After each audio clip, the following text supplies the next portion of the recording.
Good evening, everybody, and welcome to the Covington City Council meeting for Tuesday, April 9th. In compliance with state law, City Council special and regular meetings are held in a hybrid format with in-person, telephonic, and virtual options for public viewing and participation. With that, this meeting is called to order. Krista, if you could please call the roll. Councilmember Soltis, I'm here. Councilmember Porter, Here. Councilmember Hartsock, Here. Councilmember Harjahausen, Present. Councilmember Simomo, Here.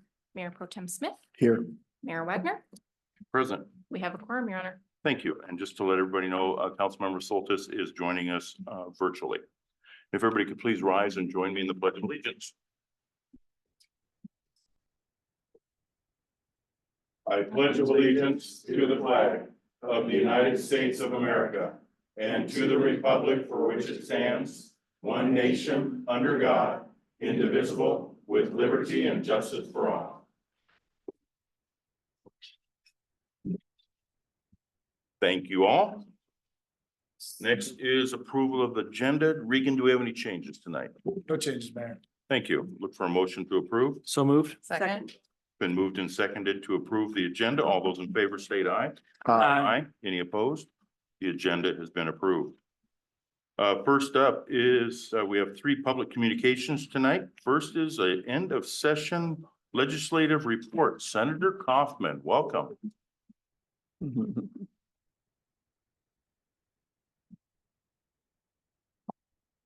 Welcome. Yes, good evening. Thank you for the opportunity to be here. For the record, I'm Claudia Kaufman and I'm a resident of Kent, Washington. And also state senator of the 47th Legislative District, which covers Kent, Covington, and Auburn, or parts of Kent, and Covington. But I think there was a little bit of Covington that was redistricted, right? I think there was, because I was speaking with some teachers the other day and she was like, I used to be in the 47th. And it just went around the block, but she lives in Covington. So anyways, I'm sorry, off track. Thank you for the opportunity to be here. It was a very short session, 60 days in state legislative session. It goes by quick, it goes by very fast pace, and it was very, very enjoyable, very successful. There were a number of things that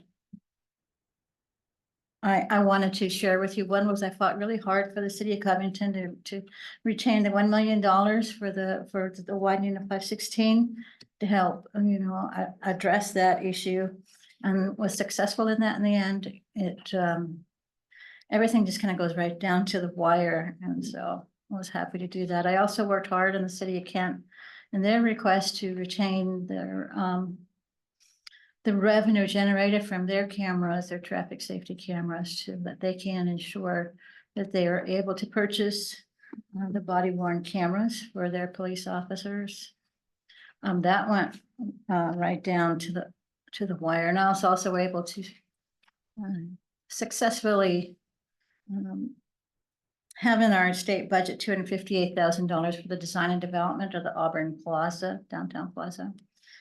So in those terms, things have been successful for all three cities that I represent. In terms of my personal bills, I had a bill, I don't know how many of y'all were around in 2001.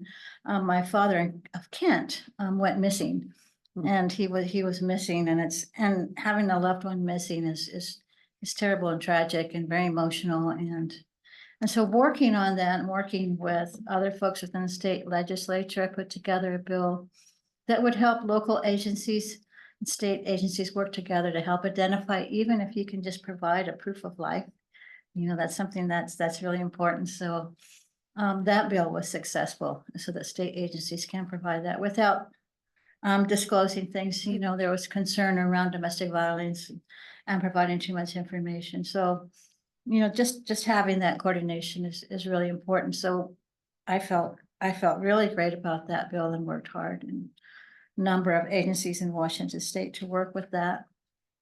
Another one of my personal, my heartfelt priorities is around developmental disabilities. Working with the developmental disabilities community, there's a institution in Eastern Washington called the Lakeland Village. And it was actually created in 1914 as a state institution. And every year, the state is only required to records retention for so many years. And so my bill would say you need to stop destroying records and preserve them and come up with a plan, working with the state archives and Department of Social Health Services and other agencies to develop a plan on how to retain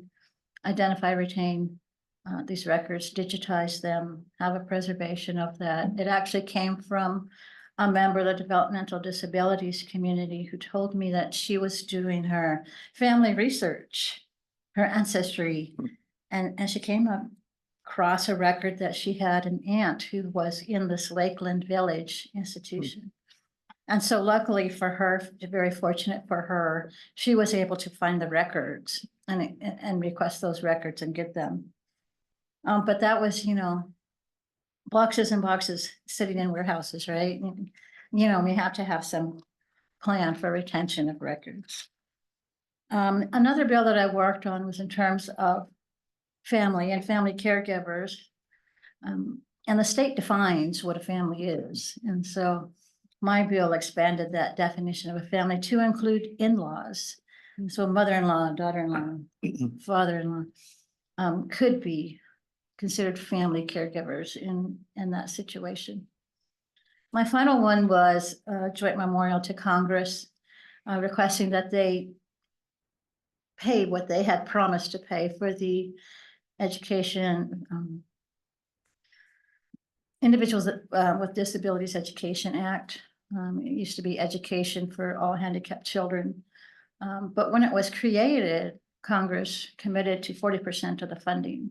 And the state has been increasing their funding to special education in Washington State for a number of years. And so my joint memorial was to request Congress to come up to the 40% level. I think they're currently like at 17%. So those were very successful. I'm really happy, and it was good things, good heartfelt items. In terms of overall legislative work, I wanted to say thank you to the city of Covington. Thank you to your team, all the work that you did with my office and making sure things move smoothly. In general, there was over 380 bills that went through in this very short session, and over 90% of those bills were bipartisan, which is very important for people to know that there is a strong bipartisanship, that we do work across the aisles. We work with a number of folks on a number of different issues. Overall, there was a significant increase of $127 million in the Housing Trust Fund to continue to create more housing within Washington State. And then there's a number of bills around business and insurance. But I want you to know that the state legislative session is not just committee meetings and bills and voting aye or no. It's much more than that. We have a tremendous high rate of constituents coming down to the office into Olympia, a very high rate of constituents contacting the office through email or telephone, who actively call and talk about this bill or that bill. And it's also an opportunity in which the state is interactive with communities. There's Martin Luther King resolution, the Lunar New Year recognition. There's a number of things that are interactive and really contain the daily lives of the people that we work for. So I wanted to say that, and I wanted to say, please feel free to reach out to me anytime in my office. I'd be happy to meet with you. I really want to work in partnership with the city of Covington. And the final thing I wanted to say, I hope I'm not taking up too much time, is the PAGE program. We have a PAGE program down in Olympia, which is takes youth, 14 to 17, I think it is, and it allows them 1 week within Olympia to be down in Olympia and working within the state legislative system. It's not an absence from school, it's actually school credit. They have classes and they have a number of activities that they do. So it's a wonderful opportunity for youth.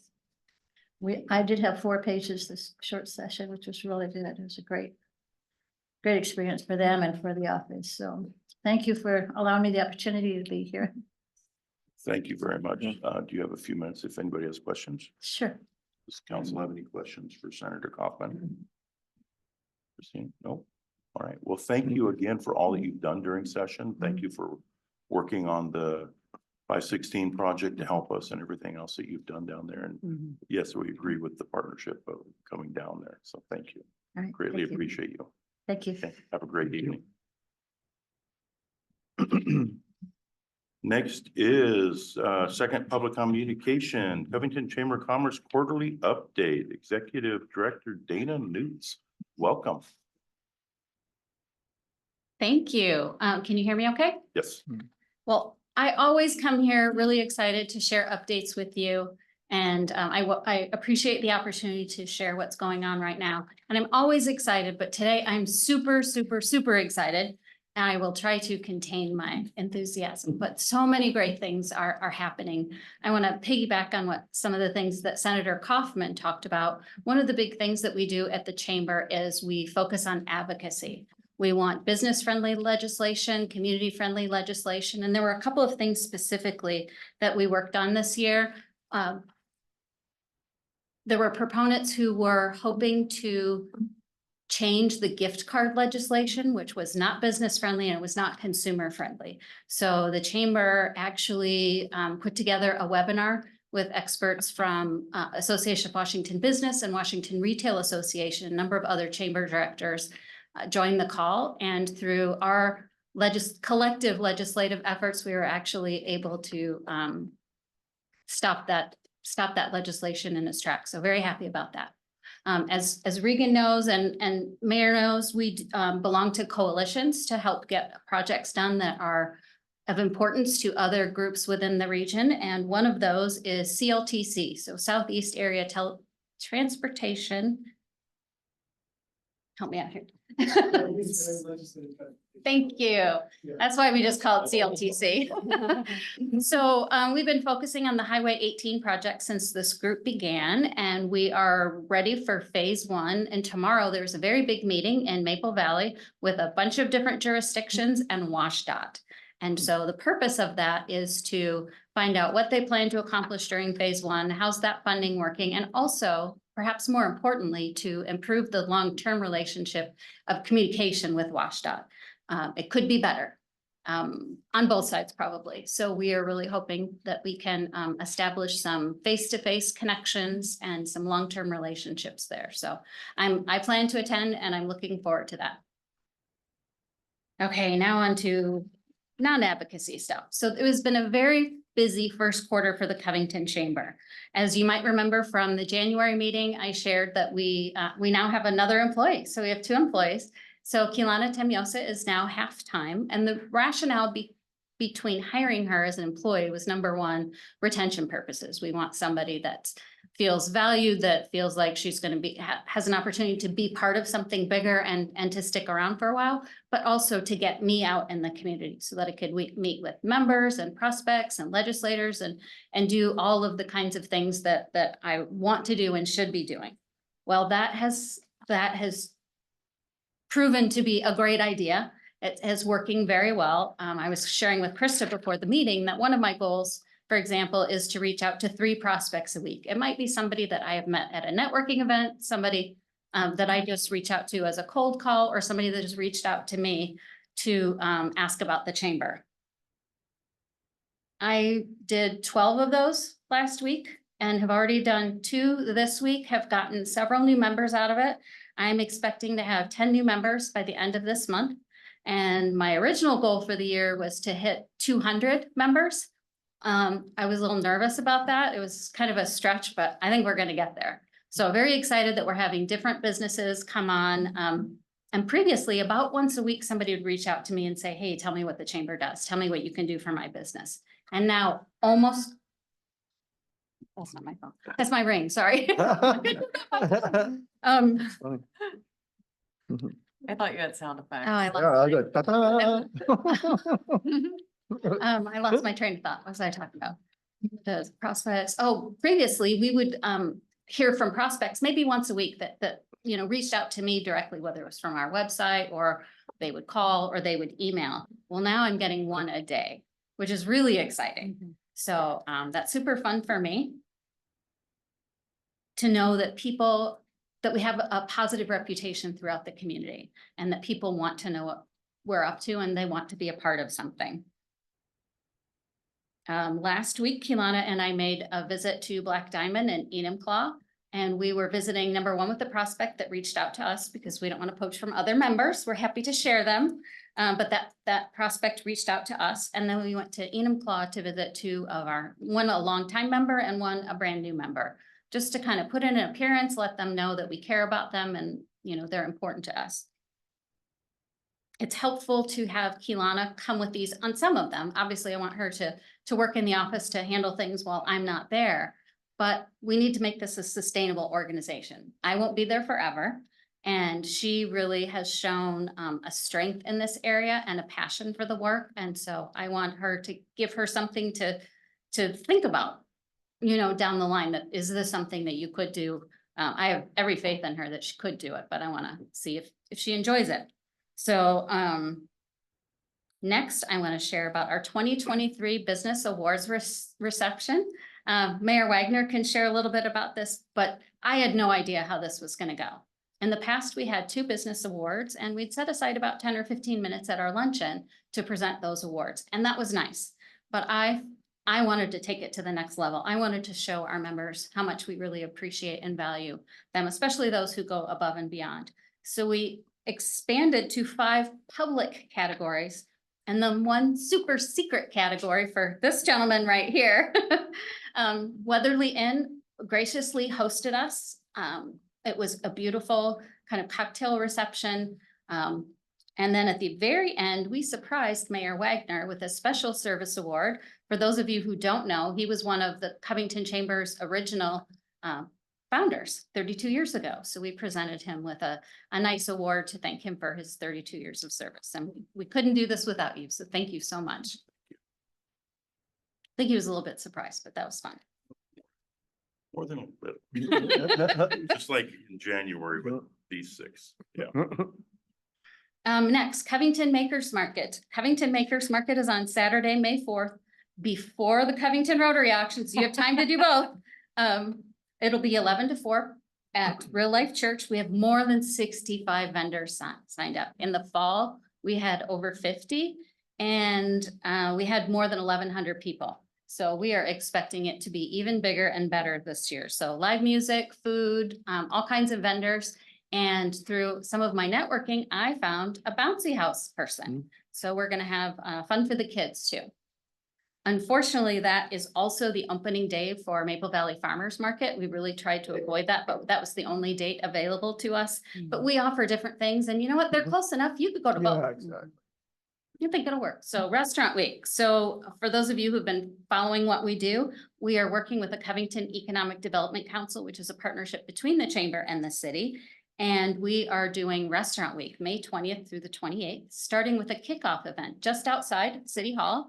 The mayor will issue a proclamation. We will thank people we've got a committee that went out to reach out to restaurants. We'll tell people how it's going to work, and we'll give goodie bags out for the first 25 who come. We're going to do it outside, rain or shine. So we're hoping that overhang keeps us dry, because we want people going to Petco and AT&T and Cosmic Bottles. When they're driving by, we want them to go, hey, what's going on over there? So we're very excited about it. We currently have 9 restaurants signed up, and I have another one that I'm expecting to sign up this week. And once we do that, then we'll update the website and create a QR code so people can see who's participating, what are their offers. But we think it's a great way to support our restaurants who've all been struggling since COVID. Our luncheons and happy hours are growing. Our business awards reception, we already outgrew that venue, and it was our first one. So I'm very excited that people are so excited about coming. We're getting more guests coming. And then it's time for Ready, Set, Play, something that was originally started by Regan and Cetus. So this will be our 10th year. We will kick that off. It'll be the standard, like the week after school gets out up until Labor Day will be the time, but we're gonna start reaching out to businesses in April to get them signed up and see who we've got. So really excited about that. I'm sad to say that we lost Mark Smith as a board member. You may know that he was the president of Multicare in Auburn and Covington. He took another job in Colorado. He was an amazing board member, really appreciated him, but I've already got somebody lined up to take his place. I'm going to present his application to the board at our April meeting, and if they approve, then we're back to having a full board. So really excited about that. We've been doing ribbon cuttings like they're going out of style. So Dahlia Nails we did on March 1st.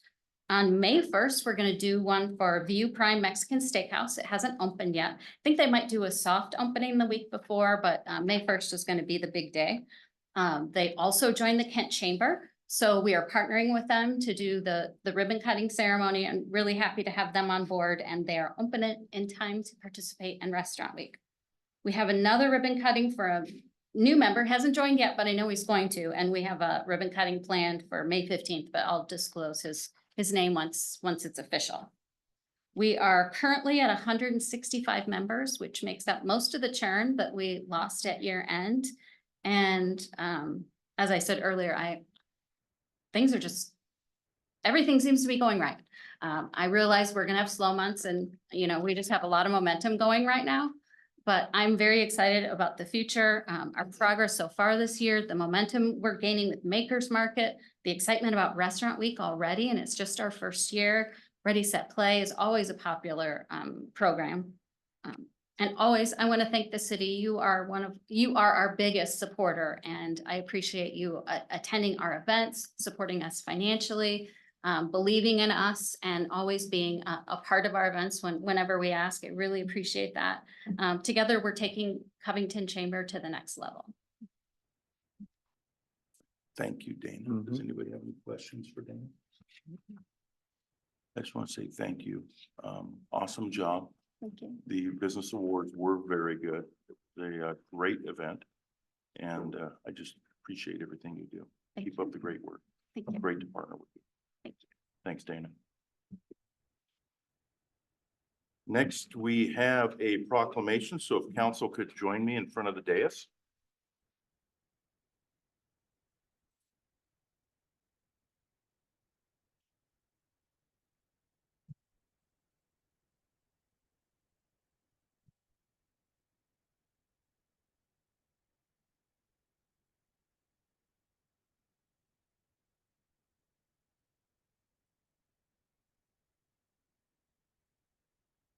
Proclamation, and if Katie Crew could join us.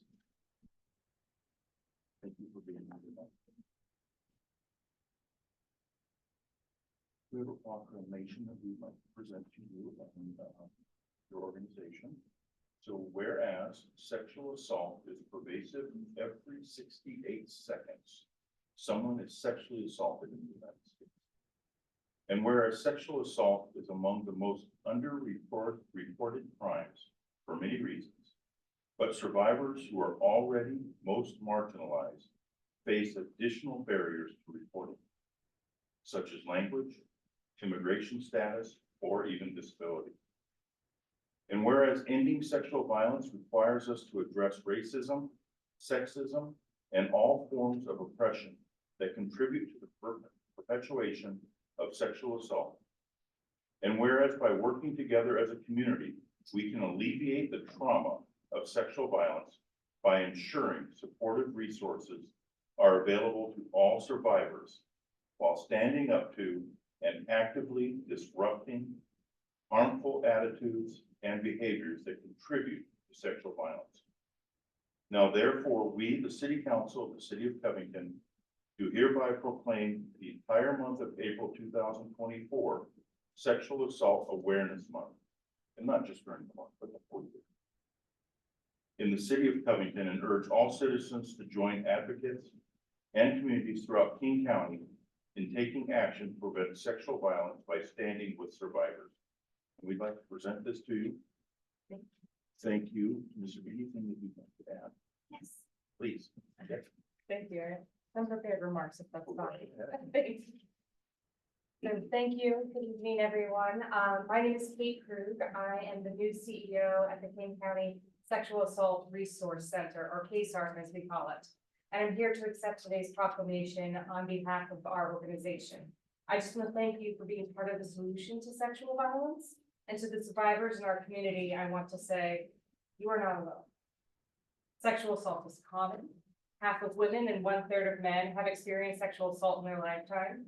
As the mayor said, people from marginalized communities, people whose disability, race, ethnicity, gender, or sexual identities are even at greater risk. Chances are you know someone who has been sexually abused. The trauma of sexual assault is something that can affect a survivor's mental, physical, behavioral health, and their ability to form healthy relationships. But recovery from this trauma of sexual assault is possible with support. KSARC has assisted more than 4,800 individuals in the last year, and almost half of KSARC's clients are under the age of 18, so children. We know that young people are the most vulnerable to sexual assault, the least likely to speak up about it, and the least likely to be believed when they do. I want to let this community know that we have free and confidential services and help is available to all survivors.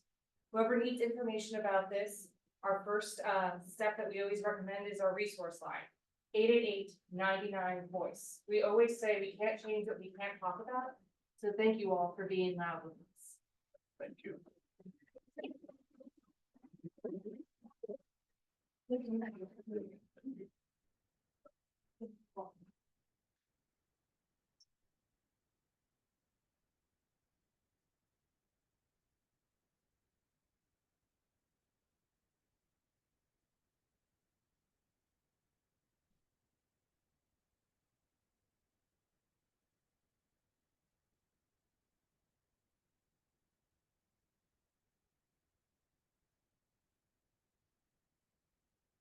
Next up is our first of two public comment periods. Speakers will state their name, address, and organization.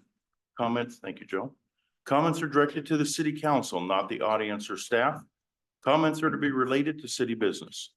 Comments are not intended for conversation or debate and are limited to 4 minutes per speaker. For attendees participating by Zoom, click the raise hand button. For attendees participating by phone, dial *9 to raise your hand.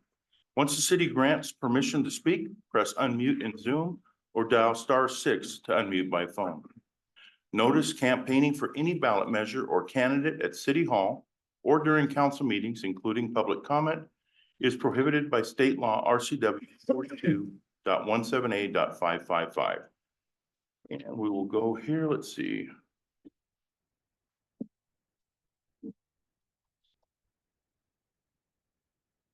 The first one I have to sign up to speak is Aldrin Maverick. Oh, okay. So I don't have anybody signed up here to speak. Is there anybody in the audience wishing to address council this evening? Yes, Devontae. Oh. How you doing? Devontae Clark, live in Covington, Cornerstone community, next to Cedar Heights. Issues today that we're having is parents pick up and drop off. I've sent the council videos, sent it to the school district and also to chief of police. Tired of neighbors, blocking our driveways, flipping us off, telling us to fuck off, learn how to drive. Language, please. Sorry. It's getting ugly. Mayor, you were there today. I had enough and I made a point that day. So let me go on my list. We got parents that are speeding in there all the time. I just saw in the video, the parent drove in my driveway in reverse at a very fast rate, weaving between cars. They hit trash cans in there in front of you and the police and just drive off speeding. What if it was a kid? Told my wife to shut up. They wouldn't say that in front of my face. They don't stop at the exit. I mean, they don't stop at the stop sign towards the exit. The chief has seen it. That could cause an accident if they're not yielding to traffic. Kids are causing property damage. They've damaged the fence right along coming out on that sidewalk, the graffiti, pushed it over, egged houses. So it's just, it's been a pretty crazy events going on there, but mainly from the parents. We're having issues with the blocking the roadways, picking up children in the middle of the road, just stopping traffic. Road proposals, trying to make this quick. Paint the curves red. You've been in the area, so you know on that backing spot, we'd like to paint that red, put up either, I don't know if there's an RCW or whatever they call it for the signs, for no parent pickup drop off. Or if we can just get no park signs out there. I know they make no U-turn signs. That would be very, great. If the parents just took a left in the community, probably would be less of an issue. Instead of them doing a U-turn with oncoming traffic.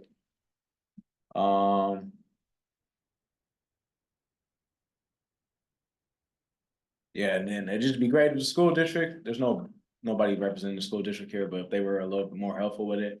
They have no pickup drop off signs in their school. And they stated that in the article that they just released, that shows that they're helping us alleviate this problem. But yeah, there's just no help from the school. There hasn't been.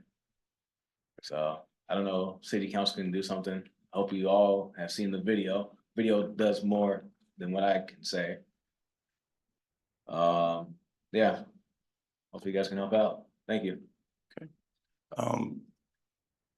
So I got involved with this, just an update, about over a month ago. I had parents calling me for the same reasons. Yeah. So I've been working with the school district. They put out that notice that I talked to you about. Yeah. And I met with Superintendent Vela and Deputy Superintendent Dr. Behringer Tuesday morning before I came out to visit. Mhm. And so they are going to be out at the school to look at different options because there is a choke point there at the school, which is why. So they will be out next week when school starts to Mhm. observe what's going on to try and come up with solutions as far as school district. So we are in contact with the school district over this matter. Okay. Yep. Yeah. So don't think that you're not being heard. Yeah. Okay. Yeah, and like I said, we just want the problem solved sooner than later, but I mean, things can turn The and we would like not to turn. most important thing is the safety of the kids, and Yes. that pathway's been there before even Cornerstone was built, Yeah, when it was a mobile home park. So, yes, but yes, kids' safety needs to be taken care of. So, yes. yep. So you are being heard. All right, thank you. You bet. Have a good one.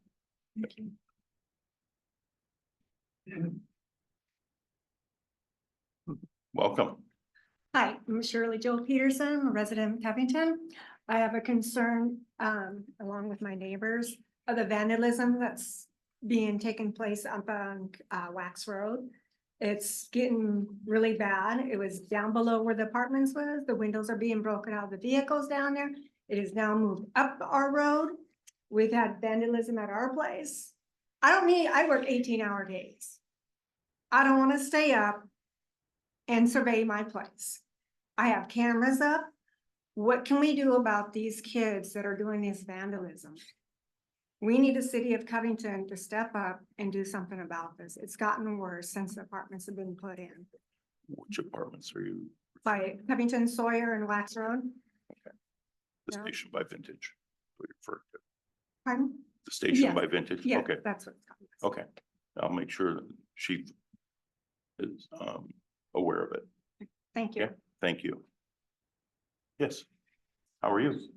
Yep, you can get up and speak if you'd like.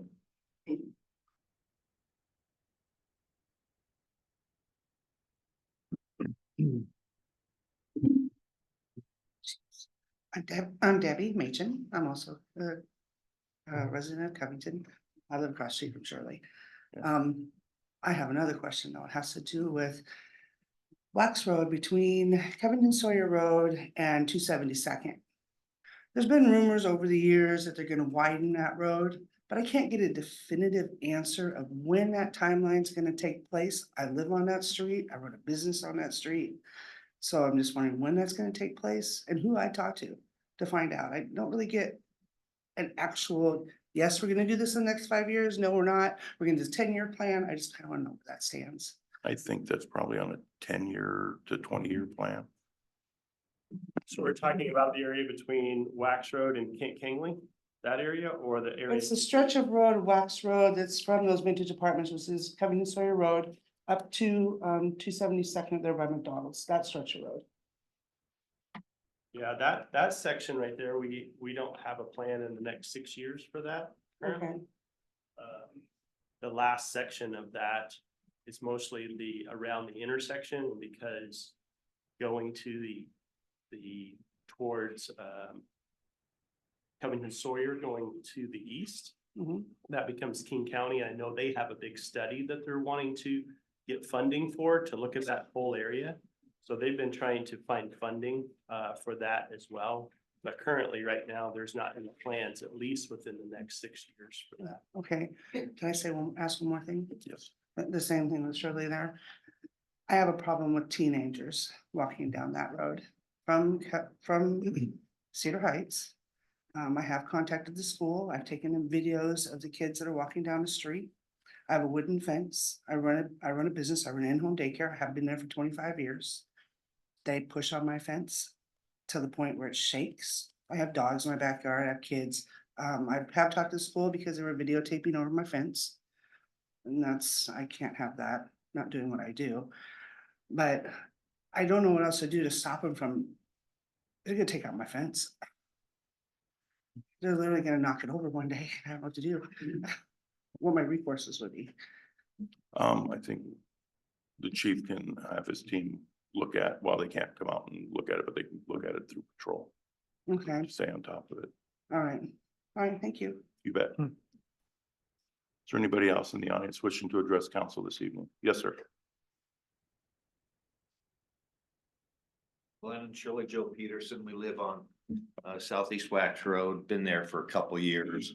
My main objective is concern of the safety and well-being of all of us, okay? We've got issues where, hey, we're all around, we like to light them off. We've got some hot vehicles out there, the speeds are astronomical. The safety and well-being of our family, our property is being jeopardized. Vandalism, you bet. It's nothing worse than to wake up in the morning. I got to haul hay this weekend. My windshields are busted out of the Kenworth. Okay, so now all of a sudden I got to go fix the Kenworth, whatever. That's vandalism. But I'll tell you, let's put the vandalism aside. That's something that I could fix. Cost me money. I pay good money in Covington for property taxes. We all do.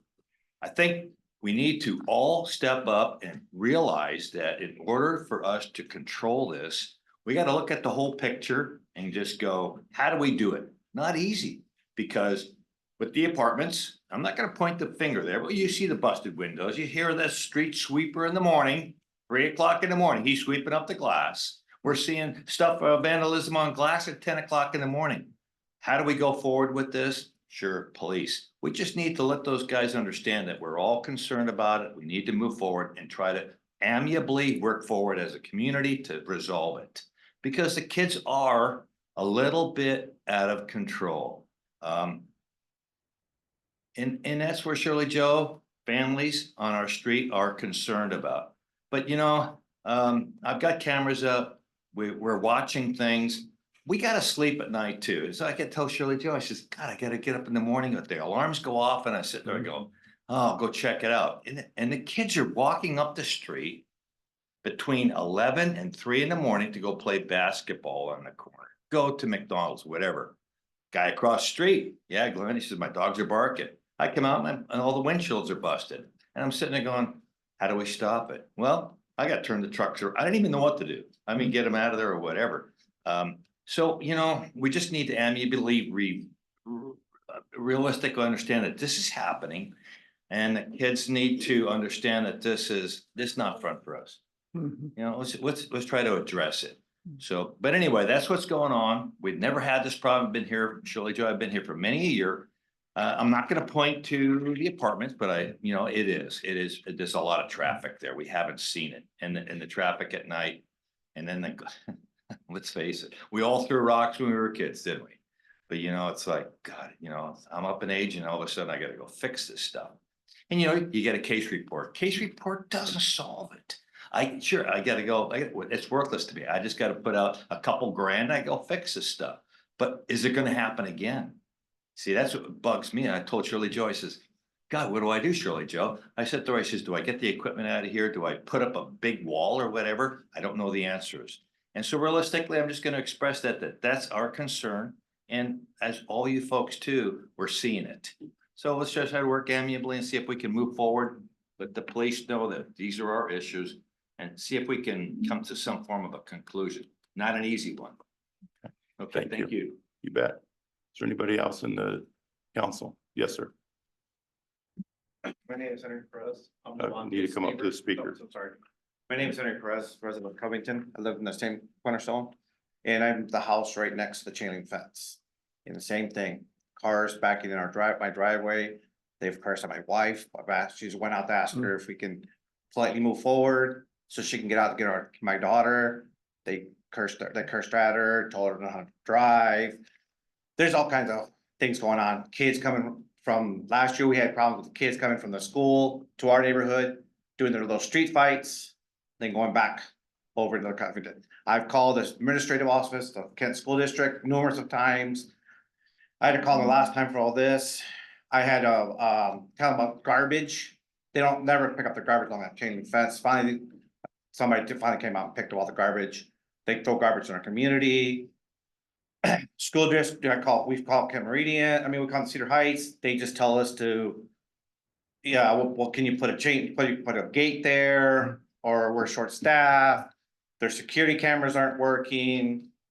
And I've heard at nighttime, there's cars spinning out, doing donuts in the parking lot in there, all kinds of stuff. It's getting tiresome with that little school and all the kids coming in and out, like everybody's saying, it's just coming from that area.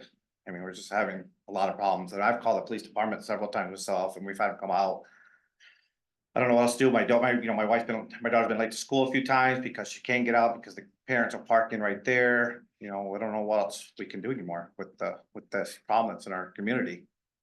We pay our HOA dues, but they say, that's still coming to, roadways, but we never seen anybody, the sweepers ever come to our streets to sweep our streets. If it's the City of Covington, we don't see them come doing any road maintenance as far as scraping the snow or ice in our area, nothing. But all we hear is the same thing, is it's still Covington's roads.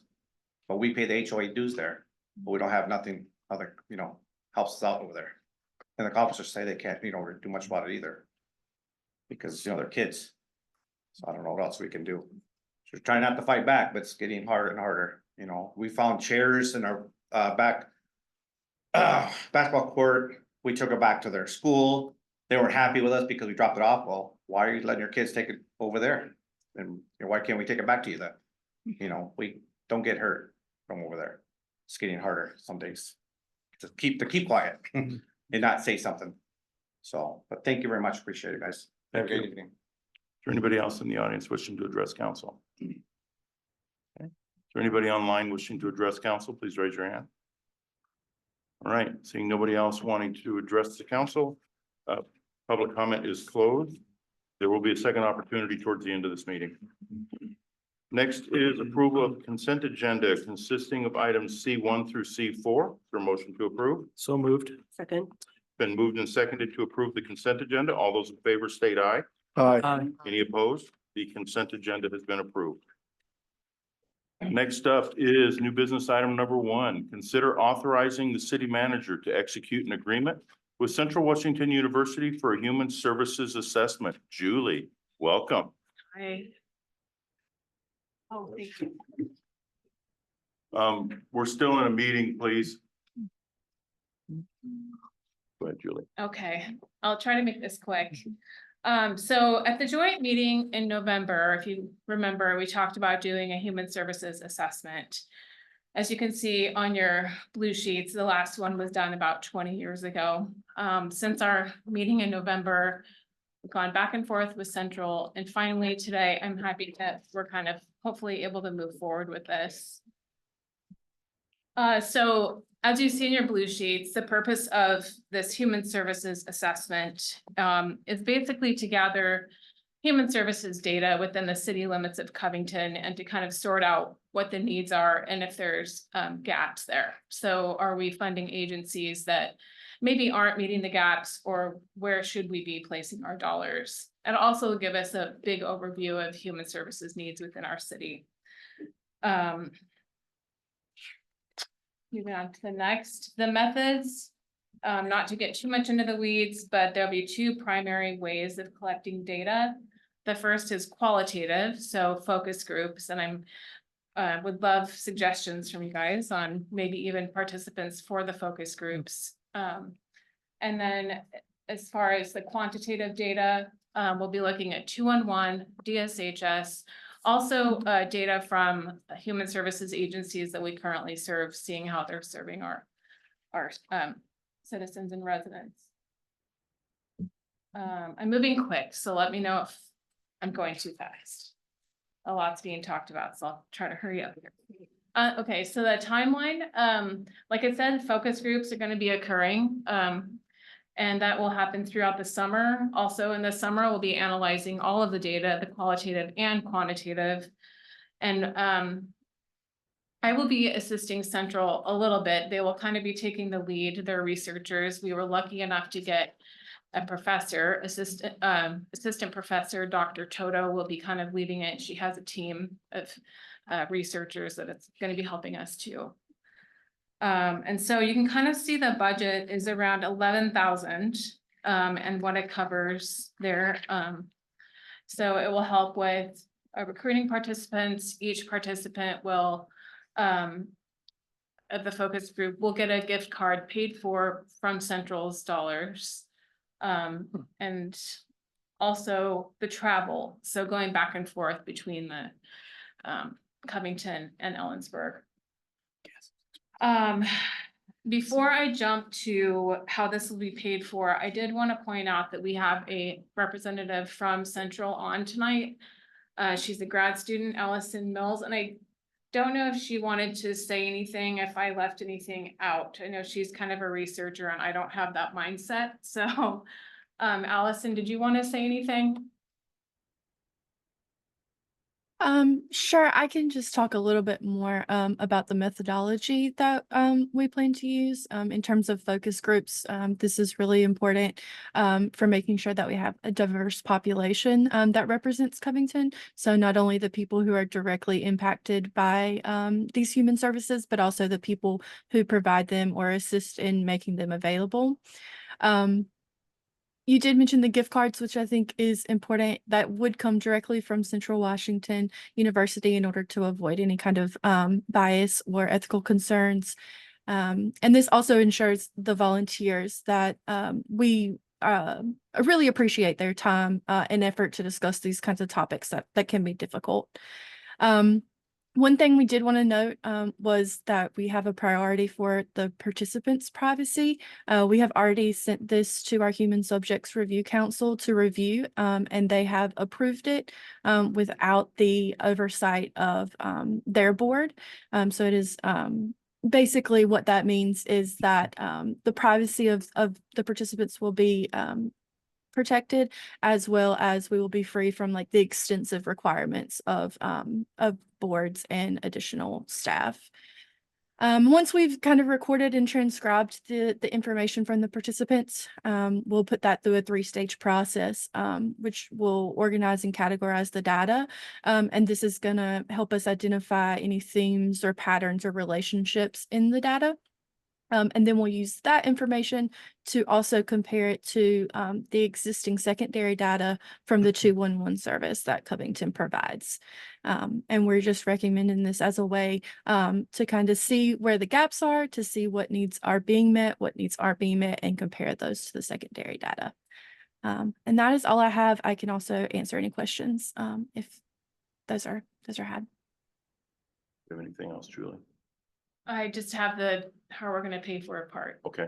You want Yeah. to take questions now or after well, why don't you talk about how we're going to pay for it? And then Okay. we can do all the questions. Okay, well, thank you, Allison, for being here. Okay, so the current balance of the unallocated funding in the human services budget is 43,606.51. At the joint meeting, the commission requested that it not be paid out of that if you remember correctly, if I'm remembering correctly, but yes, the Human Services Commission prefers to have this from another funding source. I believe their reasoning was to possibly allocate that to some other need, an agency, another service, something like that. Although there is enough to cover the assessment with unallocated human services funds, if the council chooses not to use those funds, there are some funds from the council contingency budget of $10,000, depending on the cost associated with the TBD ballot measure, and absorb the remaining amount into the general fund, or the funds could come out of the aquatics reserve fund, the town center reserve fund, but the parks reserve fund is not available. And I don't know if I got all those funds correctly, but I believe I did. So I am ready for questions. So if I'm understanding correctly, the data would only come from focus groups. The qualitative data. Okay. There's quantitative data as well. And that comes from the 211. And DSHS and all the data I collect from all the agencies that we fund. Okay. I'm curious how then we would ensure that we're assessing gaps if I guess I envisioned somehow reaching every resident, right? Which I know is not possible, but statistically you try to figure that out. Yeah. If we have gaps, Mhm. we don't know about them, we can't see them. And how would we ensure that we're still not just stepping over the gap if we're just going to our known sources of data? And that's a really good question. And, I would probably lean on Central for that. They've been kind of guiding us through this data collection process and open to ideas. Yeah, I just worry that we won't see anything new. Right? It will be confirmation of anecdotal, what we think already. Yeah, I mean, I'm definitely. Which open- it's yeah. fine if that's accurate. I'm just worried that it's Mhm. not truly accurate. And that was the whole point of us doing this exercise. Mhm. I mean, it's definitely a good question. And I wish Dr. Toda could speak to it. She kind of helped develop the methodology for collecting. Unfortunately, fortunately, she's teaching class tonight, so Mhm. she can't speak to it, but she was really kind of guiding us through her data collection and reasoning. Okay, Is that if it's something that we could come possible, back that, to? yeah, that would Okay. be fabulous. Yes. Okay. Thank you. Joe was first. Okay. Joe. So I just have a question about how we're gonna pay for all of this, and I look at this. I have a couple questions about why the Human Services Commission doesn't want us to touch the $43,000. But first question is, has the Human Services Commission ever had an overage where they were holding in reserve? No, not until this time. Okay. Yeah.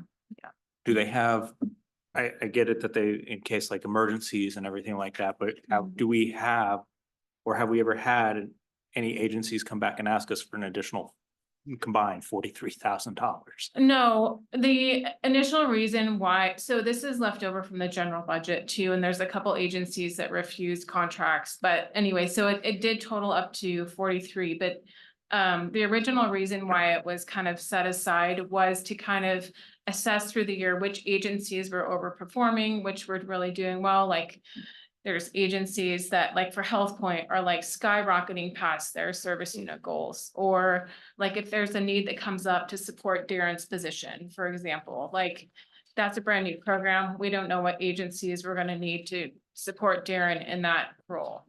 So that was kind of like a just-in-time pocket of money, if that makes sense. And this is a question I just, we could probably let marinate, but wouldn't this study help us to understand what Darren may need, and using the money from this $43,000 be something that will be beneficial? Because as much as I hate to say this, we're not sure how much money we're gonna have left after filing fees for the levy ballot, or for the levy. We don't know how much taking money from the other reserves that we have may not be beneficial for us at this time to do. If we have this pot of money that we could just not touch throughout the year, would seem like it would be an oversight on our part to will have this money to not be able to use. I just want us to kind of think about that. So. Does make sense. Thank you, Joe. Debbie. I have a question because you asked if we, or suggested that we may be able to help with finding some of the participants. Can you give us a little bit more information in terms of how we can help? And Yeah, so preemptively, I know this hasn't really been approved yet. We haven't moved forward with the money, but because we're kind of working on a short time frame, I've already kind of put feelers out as far as like who might be able to be on a focus group.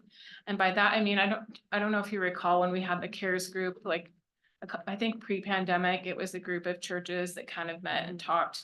They were all very aware of human services issues within the city limits of Covington. I was thinking about maybe pulling a few of those people in. Darren's been thinking about pulling in a few homeless individuals actually and talking to them about how did they get in that situation and maybe even what do they believe could pull them out of that situation.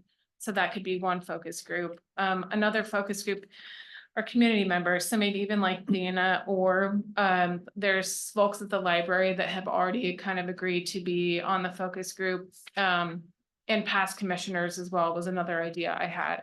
But those are just examples of like, community members. I do remember Dr. Toto saying to keep the focus groups kind of thematic. So like the homeless individuals would be one group.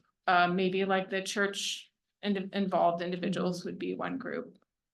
But that's kind of what I was thinking. okay, thank you. And I don't know who, do we want to talk about funding as we go, or are we going to talk about that? We can get to that, but if you have anything like what Joe stated. I'm thinking along the same lines as Joe.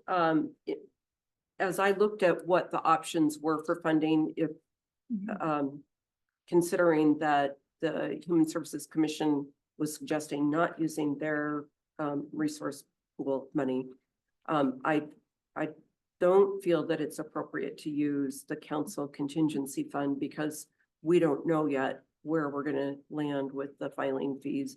And there is something else that I read through this week that could have a bearing on that fund as well. I can't remember it off the top of my head. Nor did I think that, trying to tap into the aquatic center, Parks and Rec, don't seem appropriate to use their money for that. And the general fund, we're trying to protect the general fund, which is one of the reasons we're want to go out for this ballot measure to help with the cost of road maintenance, because we've been supplanting that with the general fund. So I think all of that takes me back to the logical place is the human services overage account. But I'm not sure that that's the appropriate term. Yeah, that makes sense. Mr. Mayor, sorry, just to mention something I think will be helpful in the discussion. Debbie mentioned the filing fees. We actually just got those from the county today, this afternoon. So they told us on the low estimate, it'll be $29,762. The high estimate is $43,966. So that's the cost to file. There is the $10,000 contingency that we mentioned could be used for that ballot measure. It will most likely have to pull almost all of that just out of the street fund, which again is subsidy from the general fund. So just so you know, we did get those numbers this afternoon. And just on top of that, though, we as a council have not decided that we are going out for that. That comes back to us. That's correct. So that's, we haven't decided if we're doing that yet. Until it comes back to the council meeting. Okay. Beth, thank you. Yes. Sure. So 2 questions. Just to be clear, none of the money that's in the Human Services Fund has come from House Bill. It's like it is all eligible to be used for this expense. Correct. It's not locked in. And I think my initial thought was similar, I think, to what Jennifer was mentioning. Typically when we have surveys to try to figure out if there's a need or a desire in a community, 200 seems to be the magic number, at least to be statistically significant or to get enough data to make sure that we are being thorough, because we don't want to spend the money and then not really have accurate needs data. So is there a way to increase that 60 for the focus groups? And I don't know what that is, but I would probably lean into using the human services fund as well, just because sometimes we have to take a step back to figure out what we need to do to move forward. It's hard as it is, but we are kind of in an unusual predicament right now where we're making changes that are impacting our residents, and we want to protect all of those funds. So I don't know if they can offer any other options to do them while they're still here, so there's fewer trip charges, and the per diem is, we're still paying the same on that, but maybe we can up the participant number somehow. I'm not sure if I know what you're asking. Like, are you asking to change the survey to increase participant numbers and like reduce the travel costs? Is that basically No, what but I you're mean, saying? if they're already gonna be coming over to do a focus group and they're here for the day and we have to pay for their lodging and all of that, if they're already over here, is there a way to maximize their time here so they can touch more people? Mhm. So that if there is an increase needed to get the data that we want, it's going specifically to reach out to those folks. And it's less administrative and more about that. Yeah. More involvement possible. Allison, you have your hand raised. Yes, if it's okay, I just wanted to address the question regarding the focus groups in terms of like how will we identify gaps if the populations from the focus groups just completely overlap with the secondary data that we already have. So that would be one focus of our focus groups, creating that population, but we would also use public and electronic kind of surveys and reach out in order to create focus groups that represent all of the residents of Covington. So it would not just be limited to the data that we currently have of people who use the resources that we are studying. Thank you. Thanks, Alice. Do you have another question, Beth? Was that both? About right. Okay, Sean. Yeah, I just had a comment. I appreciate this. Speaking about the focus groups and expanding the potential list to as many people as possible and kind of speaking to Jennifer's, well, we don't know what we don't know. I would encourage you to share your invite list with the council and we can see who we could add. I definitely think we should look at our commissions as well to see if they have suggestions on who to include. And then I was just thinking here about fire department and FD cares. I mean, they obviously have interactions with our community and might know what services some of our residents are needing. So yeah, I would share the list with us and we can make additional suggestions on who to invite. But I like best idea too is, the more people we can talk to during those meetings, I think the better. So. It's a great idea. Yep. I have one question. So the extra money that is sitting in human services, isn't some of the human service funding left over from ARPA funds? They were ARPA funds. I think they. Yes, changed- yeah. special project fund. Yeah. But Okay, Yeah. so some of that is extra money that is most of it. over of Yeah. what our budget that we normally set for human services. Yeah. That's good. Okay, Mhm. all right. Does council have any other questions? All right, so first off, Julie, thank you very much. And Allison, thank you very much also. So I guess before we go into before us, we have a motion, but we also have to decide where the money's coming.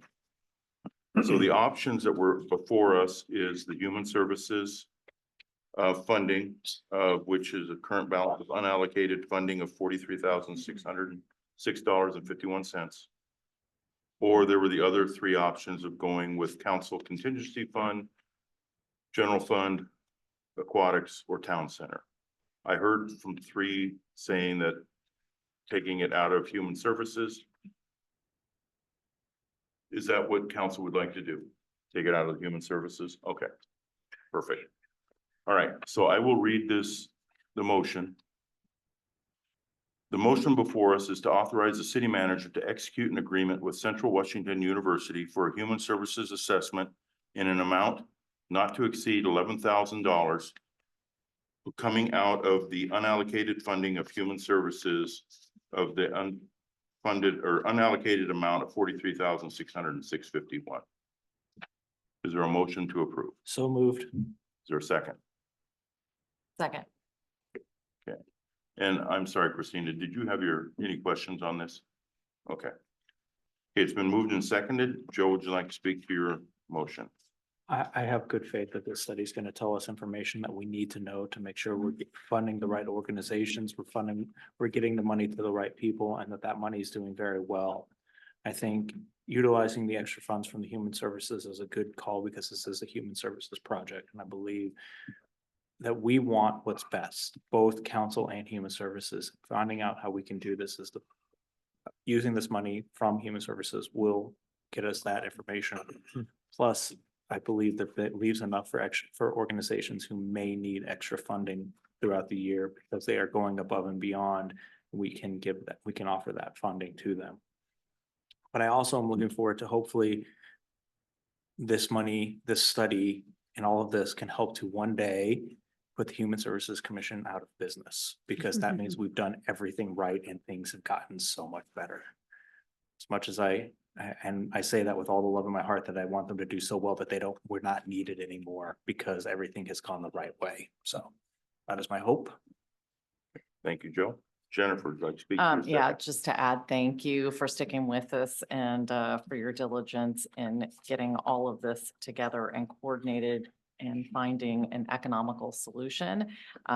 Very much appreciated. And I look forward to the data to help us hopefully drive some increased budget decisions towards human services and make some really good decisions in that regard to help the residents of Covington. So thank you. Thank you, Jennifer. Is there anybody else wishing to speak for or against the motion?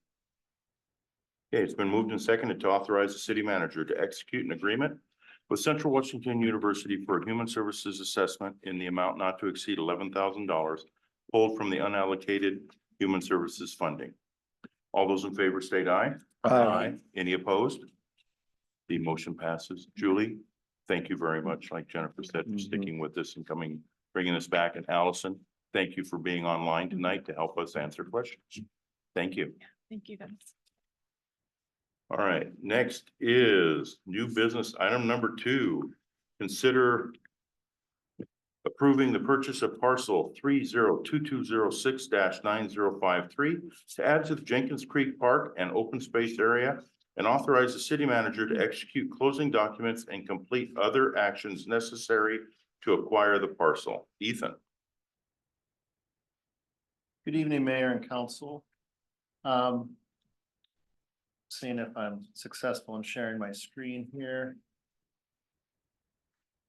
There we go. Yeah, this is basically a decision before the council as to whether to move forward with an acquisition of 1.21 acres to basically add to the Jenkins Creek Park and open space area. The city has entered into a purchase and sale agreement. The way that agreement is structured is that it has a contingency that requires council to approve the purchase. And so that's really the action that the city council would be considering tonight. I'm going to run through just a few slides just to kind of give a little context and some imagery for what this parcel is. It is 75% encumbered by wetlands and Jenkins Creek. So it is not a completely unencumbered, beautiful site, but it also is critical for putting in a future Jenkins Creek Trail. It's immediately adjacent to Red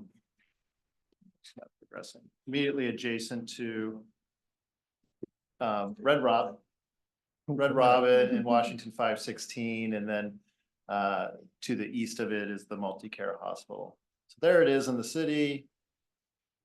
It's the red rectangle on the screen now. You can kind of see it right there by Red Robin. And it's immediately adjacent to that undercrossing that's being built as part of the bridge project that's going on. There it is again as a red rectangle. And here we have some photos of the site. Here's basically from kind of right by Ken Kangley and Red Robin, kind of looking towards Jenkins Creek. You can see there's a little bit of an upland, and then it kind of slopes down towards Jenkins Creek and wetland. And there's another photo. We're not going to do too many of these, but I think we've got one more that actually shows the nice clear water of Jenkins Creek. So that's the site. We have done a preliminary title report that resulted in no significant concerns. We took this to the Parks and Rec Commission. They reviewed the proposed acquisition and have made the recommendation to acquire the property. Should the city council move ahead with the purchase of the property, we would anticipate closing to occur later this month or in May. As far as fiscal impact goes, the total acquisition related costs are estimated to be around $125,000, which includes the purchase price of the property, which is at $100,000. The funding for this acquisition comes from three sources. About $94,000 comes from a King County Conservation Futures Grant. $25,000 would be coming from a Washington State Department of Commerce grant.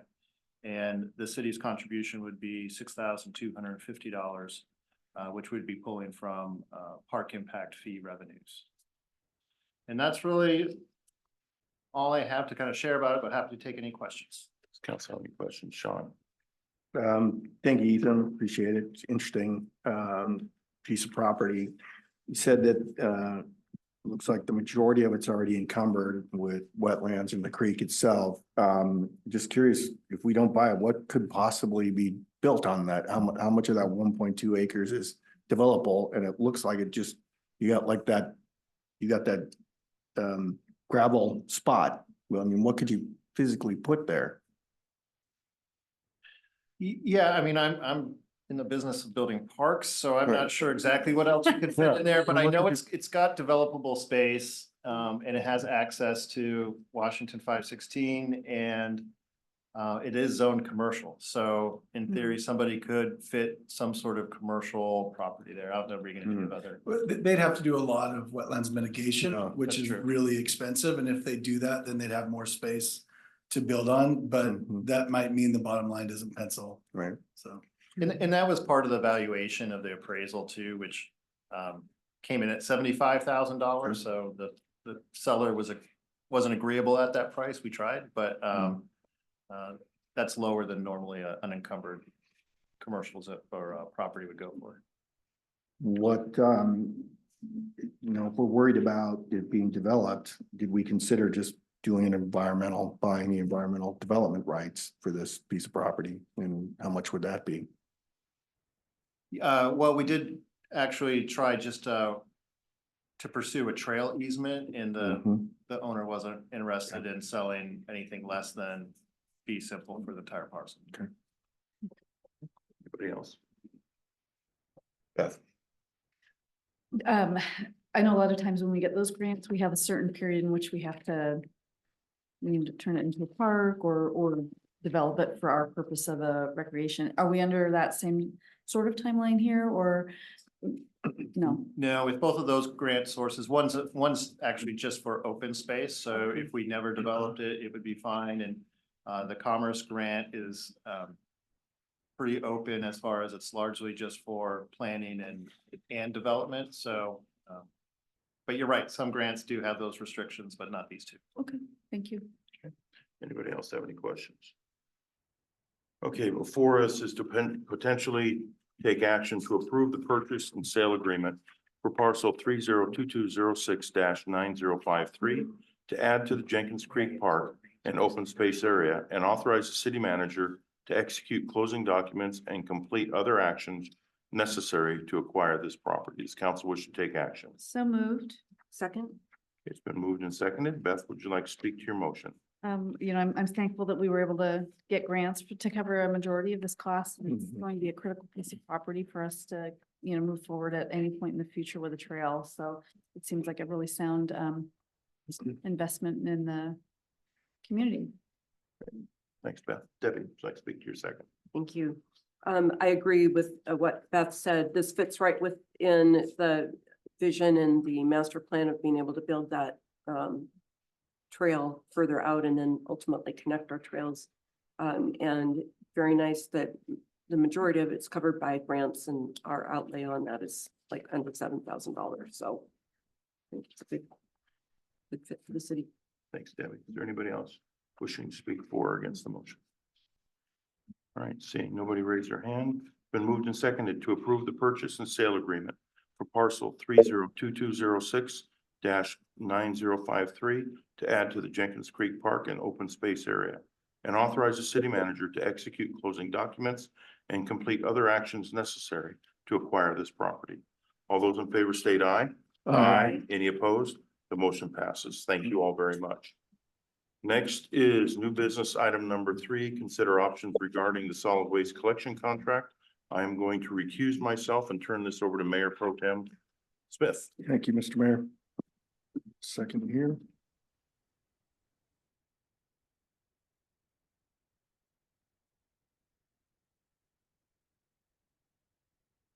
All right, who am I turning it over to? Okay, hey, Don. Thanks, Mayor Pro Tem Smith and council. Early last year, there was a council consensus to suspend the request for proposal process for a new solid waste contract and extend the existing contract with Republic Services for another 2 years, and then start over with a new procurement process in 2024. The Republic Services contract had two-year extensions. Those extensions have been authorized and the final contract extension has been granted, and it's set to expire on June 30th of 2026. As a reminder, it takes at least 2 years to secure a new solid waste vendor, considering contract negotiations and time for a new vendor to secure additional equipment and staff to service the area. So based on that timeline, we need to start the process for the next contract. So staff is circling back with council that it still wants to utilize the competitive RFP process based on the direction we received last year. As a reminder, council can forego an RFP process and elect to enter into direct negotiation with the current hauler or a different hauler in order to secure a new solid waste contract. Due to the size and complexity of this contract, and regardless of the process selected, staff will need to seek assistance from consultant specialized in this type of work. That expected cost is between $35,000 and $45,000, depending on the involvement in the process. And as the blue sheet states in there, typically those costs have been included in the new contract that the vendor would reimburse the city for, basically for the cost of the development of the new contract. So with that, I'm happy to answer any questions and just was looking for direction as we go forward with the next steps. Thank you, Don. Any question? Yeah, Joe. So I have, I know when we did this before, we had a letter. We had no response or decide not to do, and we had one hauler come back to us with a contract. I don't remember the numbers, but does someone remember the numbers from what Waste Management gave us for that contract? I don't remember the numbers off the top of my head. I think the numbers, and Shelley, if you know, you can let me know, but I think the numbers were probably an increase of 30% or something like that from our existing contract, if I remember, somewhere in that range. Do we know what those numbers would look like? Or an idea? Do we have an idea of what those numbers look like now? Not without, I mean, again, I know that in talking with our consultant that we've dealt with before, they've talked about the different contracts that have come up from other cities that have acquired new contracts or put those into place. And I think the numbers were, like we were saying, 30 to 40% increases or whatever, roughly, for that. So that's kind of been where that is. Like, as far as what that means, I would have to look exactly back into previous to give you an idea. And this is just a question, and from everything I'm hearing, it sounds like this. So it's the last time we did an RFP, it was about a 20 to 30% increase over what we were at. Say 20 on the low end, because I don't remember. It probably was 30% or closer to that. And now it's going to be 30% above what those numbers would have been 2 years ago. I don't think, I'm not saying necessarily that it's going that above that, no. Okay, just wondering. I do. Would you like me to say how I think we should proceed now? No, but I do want to hear from more. Yeah, but go Okay. ahead. I think we should go to an RFP process, and this is nothing against Republic Services. This is a idea of making sure that we are being clear and transparent with our community. If for any other reason, then I remember when there was a strike and our down in California and our haulers were standing with them. There was a lot of people coming after the city saying things were, well, you know, it's because your mayor's in bed, you know, as the president of Republic Services, which none of us were really surprised Jeff got a promotion none of us had heard about, but it's kind of funny when he said he didn't know about the promotion either. I think it's one of those things where we need to be clear and transparent and say, these are the numbers we're going out for. We want everyone to come in and give us this information, because that way we can make an informed decision for our public and not just say, we're sticking with the horse we rode in on, because there might be a better horse. And I think that's the right way to do it. So that's why our community's not thinking we're just making a deal because our mayor works with one of the haulers. Thank you, Joe. Others? Yep. Yeah, oh, sorry. No, go, yeah, go ahead. And then just as a refresher, when was the last time that, aside from last year, that we went out to an RFP / evaluated? Because it's a 2-year extension on a 2-year. So it's been at least 4, if not obviously longer, when the initial contract came about, right? How long has it been since we've looked at pricing? So to go back a little bit, it even goes back to when we were incorporated, because it was under the rule of I can't think of the commission right now or whatever. WTC, yeah, UTC, right? WTC. That basically because it was part of King County and that type of thing. When we incorporated, there was a notice period and all of that for the hauler.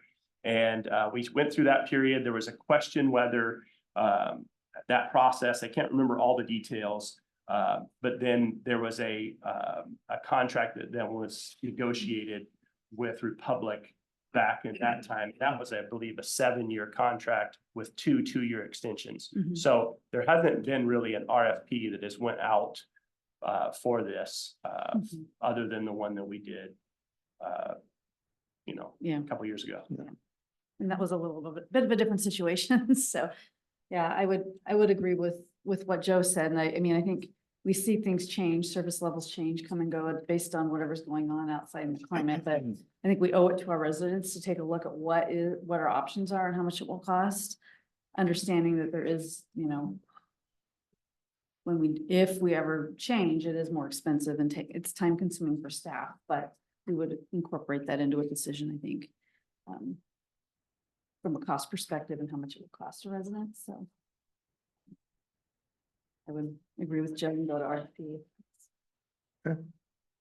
Sean, just a heads up, Christina's got her. Oh, okay, can I get Christina? There you go. Yeah. Okay, Christina. Thank you. I hope you guys can hear me. My question is, there was the option to extend our 2-year contract 2 times.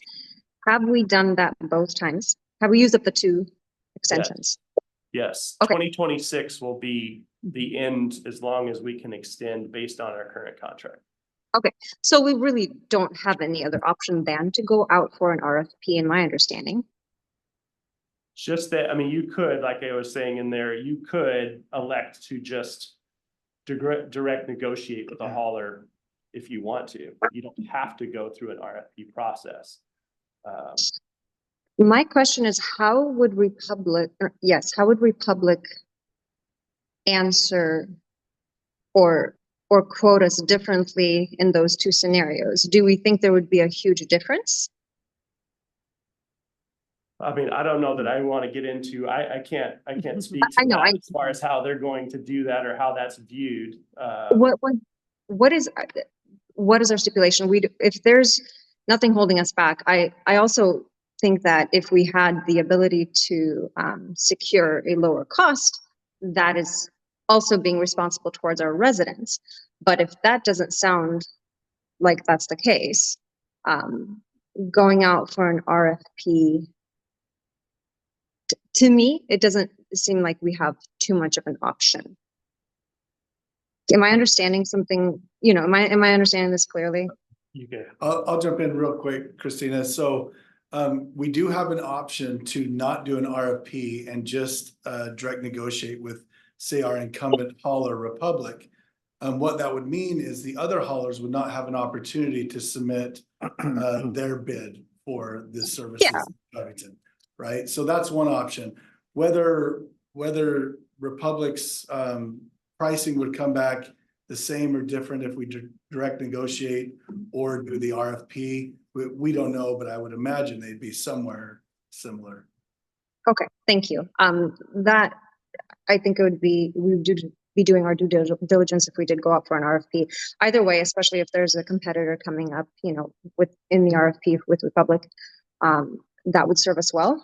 And since it takes 2 years, I would like to get started on that sooner rather than later. And if I can make just one more clarification, just Yeah. for the record also, I mean, it doesn't have to be the incumbent that you directly negotiate with too. You can go with a different hauler as well in direct negotiation with them. So. Thank you. Anything else, Christina? No, I'm clear. Thank you. Okay. Jennifer. Somewhat You wanna get related to your that, microphone. somewhat related to that, my question is there any benefit to customers in direct negotiating versus the RFP process?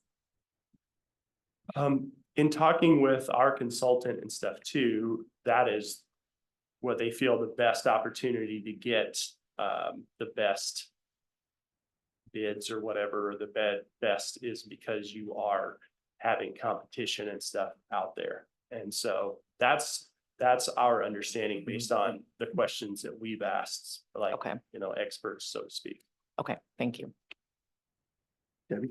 Thank you. Yeah. So to clarify, the consultant said we would likely get better pricing to go to RFP or to try to negotiate with Republic.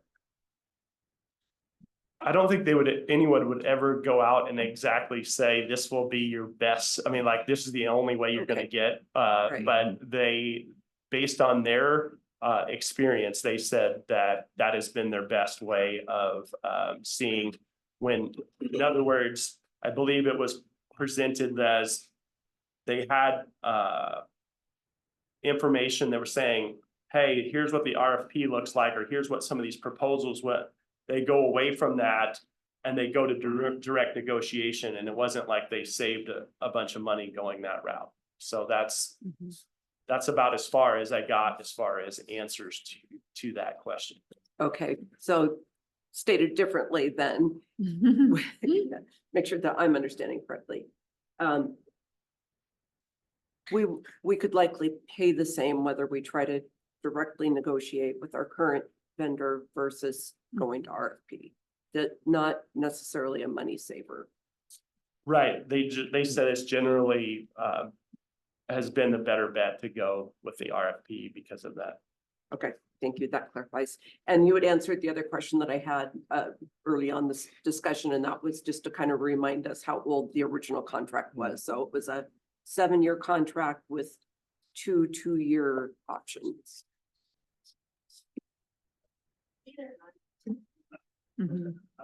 Okay. It was long. It might have been 9 with two. Yeah. Okay, It was but long. we're at the end of the second 2-year option. Yeah. Okay. Well, in 2026, it will be the end of it. We're basically about starting in July of this year will technically be the last 2 years, the beginning of the last 2-year extension. Okay, thank you. All right. Any other questions? I appreciate Joe reminding us, that this kind of kicked off a couple of years back, and the public at that time was asking us to reconsider this contract at then. So I think we should remember that there is interest from our constituents about who is the solid waste hauler and wants us to see the service improve. So and to Debbie's point, I'm actually going to build on that. It looks like we're going to pay $35,000 to $45,000 regardless if we do direct or go to RFP. So we're going to pay that either way. So I can't think of a reason why we wouldn't go to RFP. I mean, I agree with you. I think having competition, and I think we'll get more bids this time, Joe, is more likely to drive, get us better prices. And then I guess finally, I think just circling back to the public, I just think from a public standpoint, it would be difficult to defend if we went to a direct bid with one or direct negotiation. It just, I think the public might look at that a little funny. And so I guess what I'm hearing is there's consensus on going out for an RFP on our next contract. So is that, do you need anything else from us on that direction? On that? Needed them. No, just Yeah. that, understanding that's still the case and Yep. direction, and then we will be coming back then with like a contract with like our consultant to help us with that, and then we'll kick that off, and then we'll go through that and go through that process. Great. Okay, Thank that's you. it. Thank you. Thanks, everyone.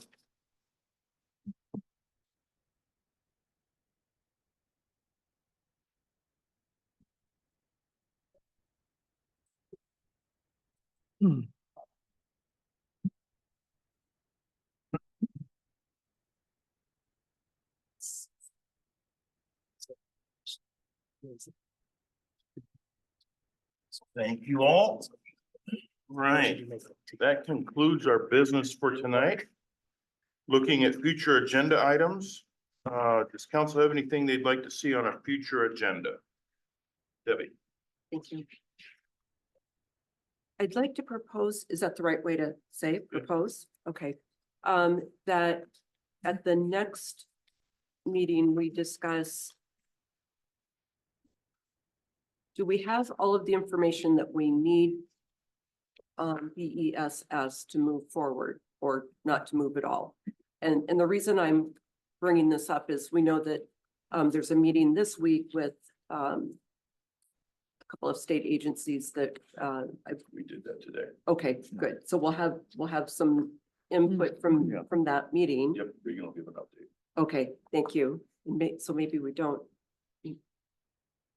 Based on that information, will we know everything we need to know should another vendor submit a permit application to King County next week? Debbie, that's a tough question. Will we know everything we need? The answer is yes. Answering that one. Okay, so What is it you're looking to I'm possibly do? I'm considering if we are still concerned that there's too much out there that we're not aware of, should we implement a moratorium until we have further information? So I guess that So would be. so you the mean if one were discussion. to come to Covington, not King County? Yes, Gotcha. they Okay. come to Covington property, I'm sorry, that they could come, no, to Covington and submit a permit. Because I don't feel that we know enough today that we would know what to do. Should we look at enacting a moratorium until we have enough information that we're comfortable? Yeah, I don't know that I'd say we wouldn't know what to do. We would process the application and put it in the zone where it's allowable, right? That's what we do right now. We have had discussions on whether or not we should change that code. And so until that happens, the council could consider a moratorium. So is that what you're asking for consensus? Yes, thank you. Does council wish to? So this wouldn't come back necessarily at the next council meeting. It would take staff time to come up with something if council. Yeah, we'd get it on the next nearest one we could. Okay, is there consensus to bring this back for a potential moratorium on best facilities? We have a consensus. Okay. And you have a question? No, I was Okay. second her. Okay. So there's consensus to bring that back at the next council meeting that staff has availability for that topic. Yeah, we'll get it set. Okay, thank you. Thank you. Anybody else have anything else for a future agenda item? All right, looking at our next agenda, we do have it on Tuesday, April 23rd. There may or may not be a pre-meeting for interviews or something, but we'll see how that pans out. And with that, then we will move into council staff comments. We'll start with Chief. Thank you, Council. Mr. Mayor, we're working on the organized retail theft problem, some more this week, and next week we are meeting with the Attorney General's office to see if there's some help with their task force that we can both assist them and them assist us, because we are getting hit. And then we're gonna meet with some police chiefs in the area to try to direct or give some direction to the prosecutor's office so we can have a back and forth with them so that we can work on the people that we do book staying in jail and what they're looking for in cases. And so we've been working pretty hard on this problem. Detective Ramirez is doing a great job, but there's a lot of work out there. Thanks. Thank you, Chief. Ethan. Yeah, just a couple items to mention. Next Thursday, we have a couple events. We have a Jenkins Creek Park Phase 1 Improvements groundbreaking event. That information should have gone out to you all earlier today.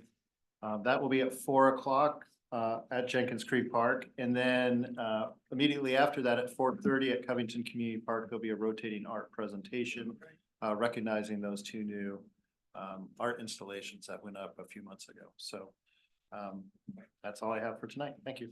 Great. Thanks, Ethan. Don. Nothing else tonight. Thank you. Thanks, Don. Selena. Good evening, council. Nothing from me tonight. Thank you. Thanks, Selena. Casey. Nothing for me tonight. Thank you. Thanks, Casey. I don't see Mark on, so Regan. Thank you, Mr. Mayor. I did want to update on our meeting that we held with Department of Ecology and FSEC, the Energy Facility Site Evaluation Council. Still trying to remember that one. But they responded very quickly to the letter that Mayor Wagner sent to them, and we were appreciative of that. Jeff and Sean and Selena and I met with them today.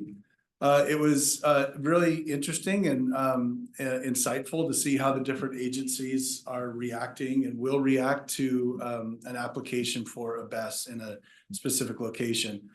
With ecology, on the specific BES that we're concerned about, basically what they said is that they filed for a clean water certification through ecology, but ecology won't process that filing until SEPA is done for the project, and SEPA was never done for the project, so they fully anticipate to deny that that permit for the clean water certification.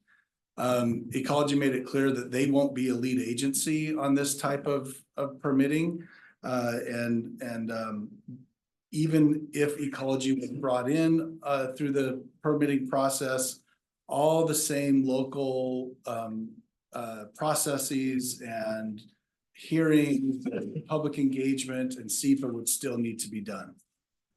So that's one avenue, and where the current situation is with FSEC, it's a little bit different. So if applying to FSEC, they would appoint a local elected official. So in this case, it would be a King County council member. They seemed open to having a City of Covington council member on the approving the application committee as well. So that's how they would get some local involvement. They said that they'll send notifications to the project specific list. We got on that list today. So if anything were to come to them, they would let us know. However, they did indicate that nothing with this specific project has been brought to their attention. No intent to file has been brought to them. They're aware of it, but it hasn't, the developer hasn't reached out to them or done anything with them in that regard.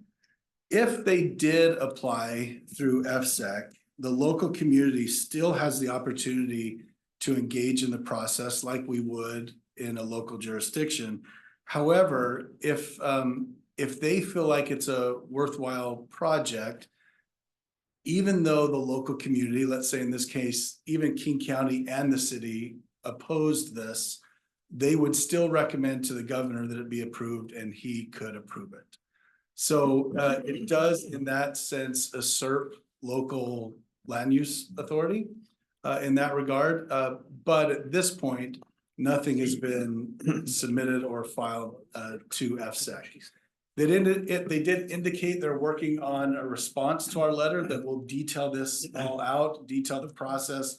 We asked them to include several things that we can then share with the public when we get requests as well. And they made it clear that they're getting it seems like a lot of the same emails that we're getting as well. So that's where it's at right now. It was a great meeting. We appreciated them taking the time so quickly and meeting with us. And once I have their response letter, I'll make sure council gets it as well. Yeah, Joe. It sounds like there needs to be something that I wish our state senator had stuck around for, that she could close a certain loophole about infringing on local land use rights, because I'm terrified that the governor wouldn't listen to the local communities, and that and next year it's a different governor. So I'm terrified of what anyone who sits in that chair might do. So sounds like something we might want to add to a legislative agenda. Yeah, that would have to be a real statewide effort to do something like that. Oh, I'm sure you can get all of Eastern Washington on board with that one. Yeah, I appreciate that, Joe. I think that there was a bill passed that actually authorized this. So, so we'd have to undo legislation. I'm not saying we shouldn't, but the legislature's already spoken on it once and said, this is the new process for these clean energy. And I think just to clarify, correct me if I'm wrong, the city and county could oppose it, and FSEC could still, or it's not, they didn't say we will automatically overturn you. That is, we do have the authority to do that if we want to. And then the FSEC would then make a recommendation. They don't make the final determination.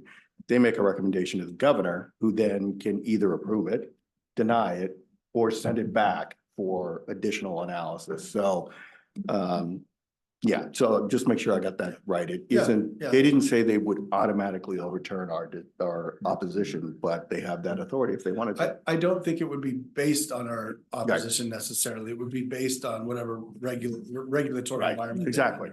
Yeah. So, but I agree. I think it was a good meeting. It dispelled and answered some of my questions about this kind of nefarious process, and they were very open about it and willing to talk to us. And I think, you know, right now, there's a lot of good faith, and I think they want to engage us. So I think we should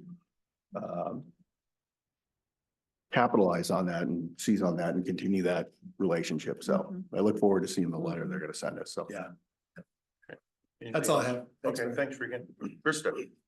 There is no executive session this evening, and I have nothing further. Thank you. Thank you. Beth. Gosh, just getting back into the swing of things after being out of town for a while, watching the eclipse down in Texas. It was fun. Even though there was clouds down there too. So, but looking forward to the upcoming events that we have at the park, recognition events. I had the opportunity to at least help kick off the Women's Leadership Summit that was hosted by Maple Valley last month. I wish I could have stayed for the whole day. It sounded like it was really exciting stuff there. So, and yeah, not a whole lot to say other than looking forward to the next few months. We've got lots of stuff coming up. So.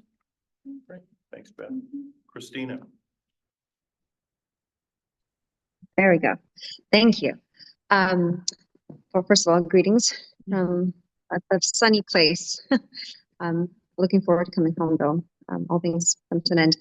I just wanted to say that it was such an honor to honor you, Mr. Wagner, at the chamber event. It's wonderful to see how much you've impacted our community, and I will celebrate you any chance I get. And I think many people would do that. So just another big congratulations. It was wonderful to be there. I'm also, like Beth said, there are a lot of things coming up. I'm looking forward to the Makers Market, along with many of the groundbreaking ceremonies. and being in person with you next time. Thank you. Thank you, Christina. Sean? Yeah, thank you, Mr. Mayor. Just a couple things. So the last RFA meeting was canceled, but I think all of you have seen the RFA's new strategic plan, and that is coming out of the RFA is going through an accreditation process, which isn't mandated. They're doing this because they want to identify strengths and places where they can improve their public service. So there's something like over 200 performance metrics that they're having teams come and audit them on to find, you know, like I said, where they're strong and where they can improve. And I think this desire and this willingness to go through this process shows, you know, this RFA's commitment to improving their performance. So it's an ongoing process. I know they're committed to it, and I look forward to seeing what comes out of it in what we're doing well and what services we can improve on. So just wanted to keep everyone up to date on that. I also appreciated the public comment tonight. I guess I was a little disappointed about kind of some of the interactions we're having between students and our public. And I'm wondering, just pointing out there, if there's a follow-up that the city or something the city can do to help facilitate conversations between the groups. So I was thinking at a minimum, maybe a couple meetings, one at Station by Vintage, just to have an open house or something to talk about some of the impacts that are ongoing there. Maybe it just starts with the management, but if you open it up to everyone, maybe it's possible you get some of the students that they're having problems with, but then you can start dialogue between the homeowners and the students too, to maybe create solutions to how we can potentially address their concerns. I would also see if the youth council has some ideas on how we can bridge that, create a conversation between those two groups. And then for Cedar Heights, I'm thinking, you know, again, maybe we facilitate a conversation between the city, or excuse me, the school and the neighborhood. Maybe we can present at their HOA. At a minimum, I thought their ideas about painting some of the curbs red, or, you know, if they want, I was looking on Google Earth and it looks like they have parking on both sides of their street there. If they want, you know, we could talk about closing one side of the streets to parking, or, you know, something to that extent. So I think we need to follow up on both of these issues, because you can see the emotions are raw for both of them. And I think we've got a part to play in facilitating, like I said, conversation between the schools in these communities. So I think that's all I had. So, all right. Thanks. Okay, thank you. Debbie? Thank you. I was thinking along the same lines, hearing the comments tonight. I would really be curious if we've got police reports coming in. I think one of them said that they were told that there was a report. But do you know, Chief, if those are being? We have had at least one or two reports. I know there's some that are not reported because I've seen the glass and. It's one thing we need to encourage residents to report those so that we're aware of the time frame, because a lot of time we just don't know the time frame. Yes.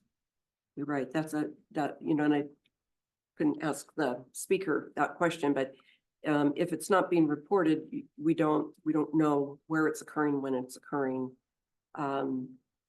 or what effort we need to put out there. It sounds very bad, but to tell the school about it, I don't know that the students or the school's responsibility when they're off site.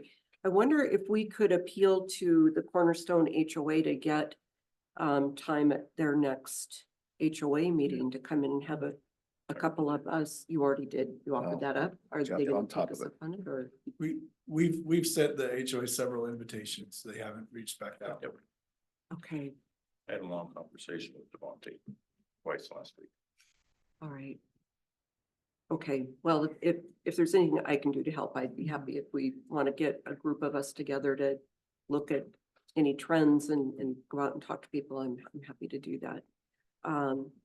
Also disappointed to hear what's happening on Wax Road and wondering, your idea of having a group get together down at the Station by Vintage could help. That could be a good step. And does Station by Vintage have any kind of an HOA? I know they're not homeowners, but tenants, It's an apartment complex. So right? But they don't have like tenant meetings.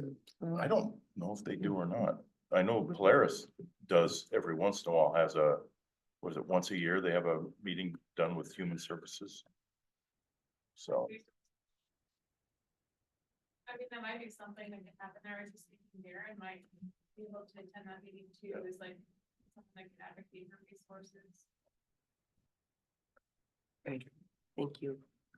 Other than that, also congratulations on your special award at the chamber event, and congratulations to the city for the innovative large business of the year. That was really amazing, and it was a great event, well attended. Looking forward to the mayor's meetup next week. And I wasn't able to make the 47th District Legislative Town Hall last Saturday, but I saw that Jennifer went and spoke on food insecurity. So at least we had that representation for one of our community needs. That's all I had. Okay, thanks, Deb. Jennifer. And Jennifer from Storehouse, not Jennifer from council, just to clarify. Oh, I'm sorry. No, it's fine. Sometimes it's Jennifer from Clean Team. There's lots of Jennifers. Sorry. So, but yeah, if you see Jennifer picking up trash in an orange vest, probably not me. Yeah. I just wanted to mention the food drive. I felt like it was more successful than years past, but I didn't see like the comparison. Do we know, So like? we did 2,800 pounds this time. Last fall, we did, I think it was 1,200 pounds. Oh my gosh. Maybe around 1,500. I mean, it felt like a Yeah. steady We did- stream compared to years Yeah. past. We did $200 less in cash, but we did way more. in Yeah, pounds. that's amazing. Considering I think we got more diapers this time also, and that doesn't weigh that much. So. That's awesome. Yeah, it seemed like it went really well. Also, Joe reminded me, and I saw this when I did my financial disclosure. If you haven't done it, it's due soon. Heads up. But today is actually my 5-year anniversary. Oh, So, congrats. yeah, April 9th, yeah. And then also I was just thinking as a couple of the council members here were discussing the issues on Wax Road. I'm wondering, Julie, you can do whatever you want with this feedback, but perhaps entertaining a specific youth focus group, somehow identifying some of our youth that maybe Chief is familiar with or not, and, you know, talking to them about some of the needs that they see in the community, because obviously those with needs tend to behave or do things that, you know, they wouldn't normally do if, you know, they had all of their needs taken care of. So anyway, do with that what you will. It was just an idea. And yeah, that's it. Thanks. Thanks, Jennifer. Joe.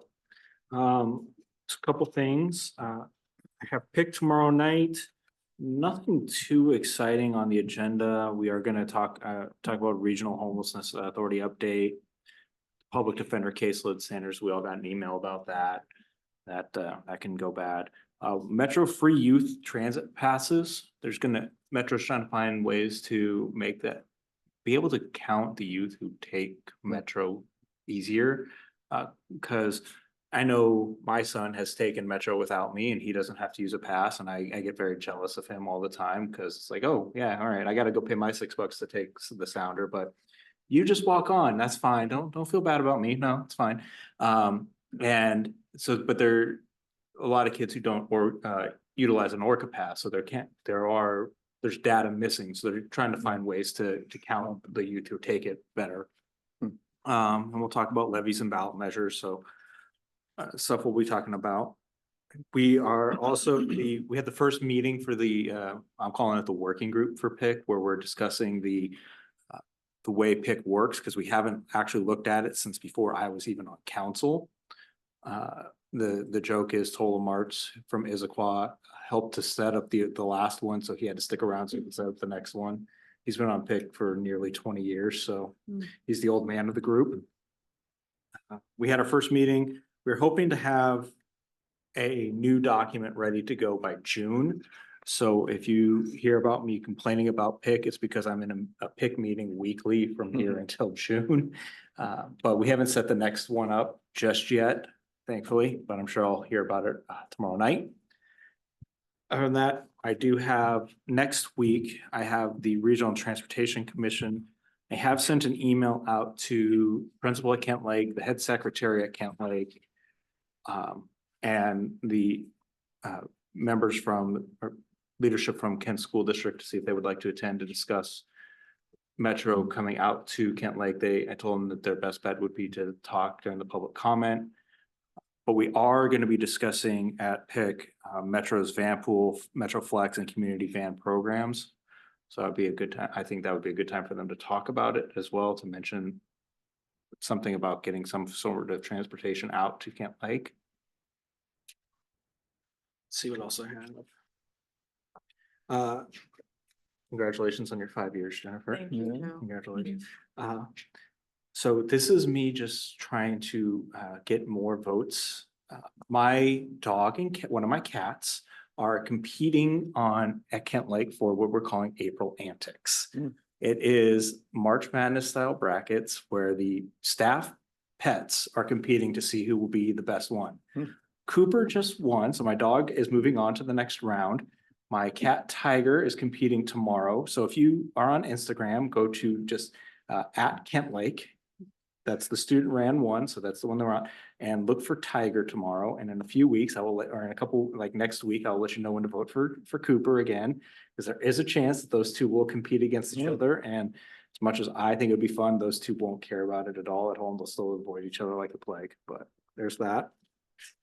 And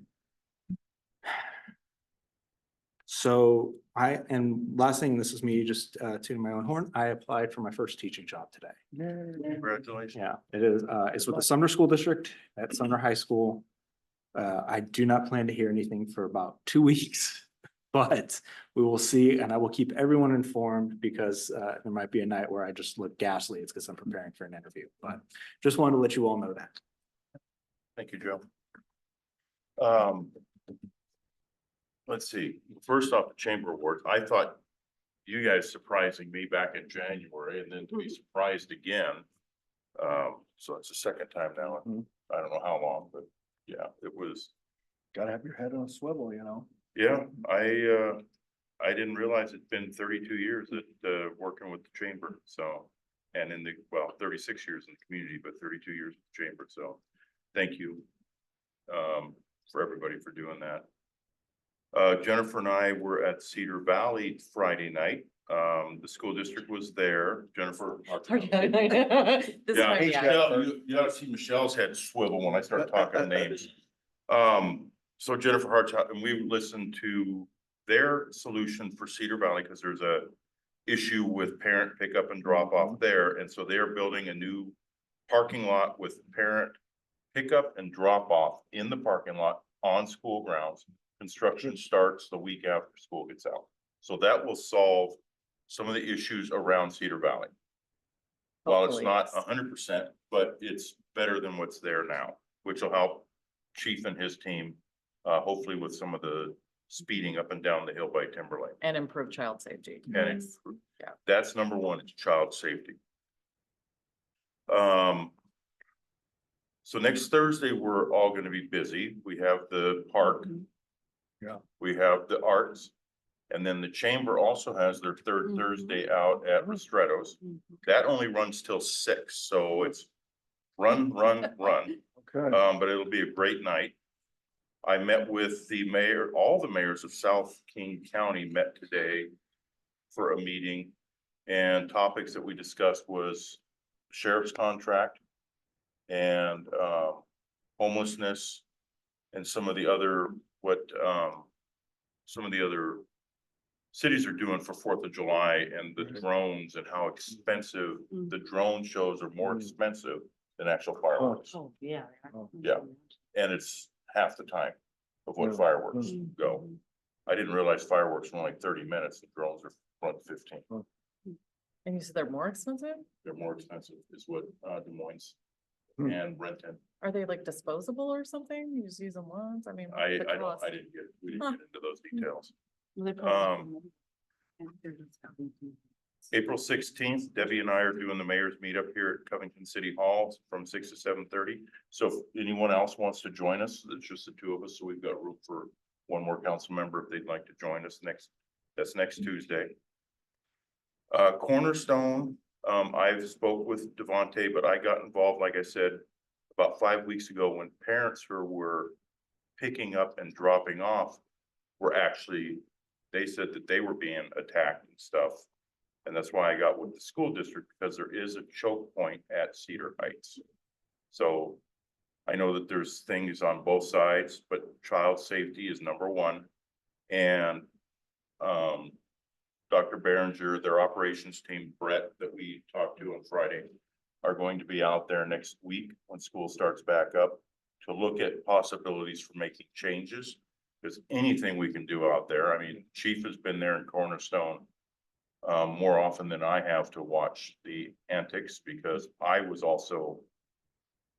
thought my car was going to get destroyed when somebody decided to run into it, a resident there. But so more to come on that, but I'll keep everybody posted on conversations and stuff. So on that. And then one thing that I really enjoy as mayor, I mean, besides meetings and getting out in the public, is every year I get to sign about 400 thank you cards to our volunteers.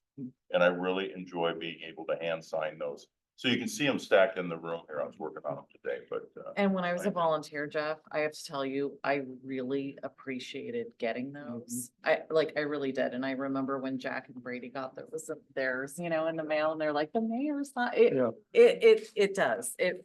People like it. Yep, I really enjoy doing that. That is all I have. That's enough. And so this brings us into our second public comment period. Speakers will state their name, address, and organization. Comments are directed to city council, not the audience or staff. Comments are to be related to city business. Comments are not intended for conversation or debate and are limited to 4 minutes per speaker. For attendees participating by Zoom, click the raise hand button. For attendees participating by phone, dial *9 to raise your hand. Once the city grants permission to speak, press unmute in Zoom or dial *6 to unmute by phone. Is there anybody in the audience wishing to address council? Is there anybody online wishing to address council? Please raise your hand.